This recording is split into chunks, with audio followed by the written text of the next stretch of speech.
መንፈሱን ያልከለከለን ቅዱስ እግዚአብሔር ስሙ ለዘለዓለም ይባረክ። የእግዚአብሔር እርዳታ፣ የእግዚአብሔር ምሕረት፣ የእግዚአብሔር ቸርነት፣ የእግዚአብሔር በጎነት፣ የእግዚአብሔር መልካምነት ዛሬም በስቶልን በእግዚአብሔር ፊት አለን። እግዚአብሔር ስሙ ለዘለዓለም ይባረክ። እኔ ይገርመኛልና ይህን ጌታ ያገለገለ ሰው ወድቆ አይቼ አላቅምና ይህን ጌታ ያገለገለ ሰው ከስሮ አላየውም። ይህን ጌታ ያገለገለ ሰው መንገድ ላይ ሲወድቅ አላየውም፣ ሲቀር አላየውም። ይህን ልዑል እግዚአብሔርን አገልግሎ ሰው መንገድ ላይ አብዶ አላየውም። ምክንያቱም መጽሐፍ ቅዱስ መባረክ እስከ ዘር ማንዘሩ 7 ቤትን እየቆጠረ እንደሚሄድ እንደዛ ነው የሚለውና እግዚአብሔር አምላክ ስሙ ለዘለዓለም ይባረክ። ዛሬ ግን እንዲህ ልበለው ይህንን ጌታ ትላንትና ዳዊት ብሎታል። እኔም ደግሞ በዘመኔ ጌታዬን እንዲህ ብዬ ለምነው። በቲክቶክ በቴሌግራም በማህበራዊ ሚዲያ ያላችሁ የአባቴ ብሩካን የኔን መልእክት የምትከታተሉ ጌታ የሰጠኝን ጌታ የሚናገረኝን የምናገራችሁ የምትከታተሉ እናንተ የአባቴ ብሩካን ተባረኩልኝ። ጌታን ያልተቀበላችሁ ደግሞ ለእናንተ ደግሞ ይሄንን የእውነት ወንጌል እናገራለሁ። መዳን በሌላ በማንም የለም እንድንበት ዘንድ ከሰማይ በታች የተሰጠን ስም ኢየሱስ ነው። የልጁ የኢየሱስ ክርስቶስ ደም ከኃጢአት ሁሉ ያነጻል፣ ያድናል። ጌታ ለዘላለም ይባረክ። መዝሙረኛው ዳዊት እንደዚህ ይላል፣ ሳይቀባ በፊት ነው የሚለው መዝሙሩና በ27 ምዕራፍ 26 ከቅንፍ 27 ከቁጥር 1 ላይ እንዲህ የሚል ቃል አለው። ስሙ ለዘላለም ይባረክ። ጌታ ለዘላለም ይመስገን። እግዚአብሔር ለዘላለም ከፍ ይበል። እግዚአብሔር ብርሃኔና መድኃኒቴ ነው፣ የሚያስፈራኝ ማን ነው?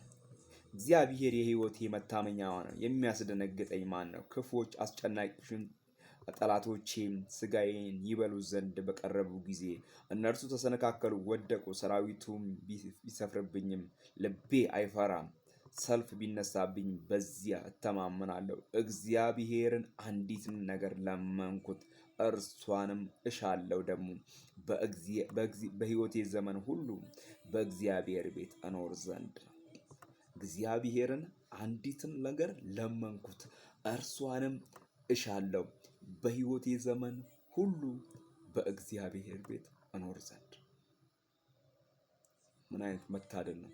በሕይወቴ ዘመን ሁሉ በእግዚአብሔር ቤት እኖር ዘንድ፣ በሕይወቴ ዘመን ሁሉ ይህንን ጌታ አመሰግነው ዘንድ፣ በሕይወቴ ዘመን ሁሉ በዚህ ጌታ እግር ስር ደፋ ዘንድ፣ በሕይወቴ ዘመን ሁሉ እግዚአብሔርን እጠራው ዘንድ፣ በሕይወቴ ዘመን ሁሉ ይህንን ወንጌል ሰብክ ዘንድ፣ በሕይወቴ ዘመን ሁሉ በድካምና በብርታት በእግዚአብሔር ፊት እሆን ዘንድ። ምክንያቱም ይሄ እግዚአብሔር መንገድ ላይ ጥሎ አያውቅም ብያችኋለሁ ቅድም። እግዚአብሔርን አገልግሎ ሰው ወድቆ አያውቅም። እግዚአብሔርን አገልግሎ ሰው መና ቀርቶ አያውቅም። እግዚአብሔርን አገልግሎ ሰው ከንቱ ሆኖ አያውቅም። ስለዚህ ይሄ ጌታ ዘመናትን የሚያረዝም ዕድሜን የሚያለመልም ሕይወትን የሚሰጥ በሄዱበት መንገድ ሁሉ ጥበቃውን የሚያደርግ በድካምና በብርታት የሚረዳ የአብርሃም የይስሐቅ የያዕቆብ አምላክ ልዑል እግዚአብሔር ስለሆነም ይህንን ጌታ ከኔ ጋር በዘመናችሁ ሁሉ ይህንን ጌታ እንድታመሰግኑት፣ ጌታን እንድጠሩት፣ በእግዚአብሔር ፊት እንድትሆኑ፣ የእግዚአብሔርን በጎነት፣ የእግዚአብሔርን ምሕረት፣ የእግዚአብሔርን ቸርነት ለትውልድ እንድታወሩ እኔ ወንድማችሁ መስፍን እጋብዛችኋለሁ። ኢየሱስ ጌታ ነው። ምክንያቱም ጌታን አገልግለን አንወድቅም። ጌታን አገልግለን አንከስርም። ጌታን አገልግለን መንገድ ላይ አንቀርም። ስለዚህ መጸለይ፣ ማበርታት፣ ማለፍ እንችላለን። ከማን ጋር ሆነን? ከእግዚአብሔር ጋር ሆነን።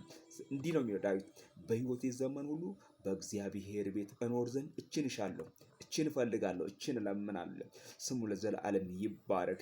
ዛሬ 8ኛ ወር 2017 ላይ በዚህ የእግዚአብሔር ምሕረት በስቶልን በዚህ ያለን። ስሙ ለዘላለም ይባረክ። ኢየሱስ ጌታ ነው። መዳን በሌላ በማንም የለም። እንድንበት ዘንድ ከሰማይ በታች የተሰጠን ስም ኢየሱስ ነው። ሃሌሉያ! ጌታ ለዘላለም ይባረክ። ጌታ ለዘላለም ይባረክ።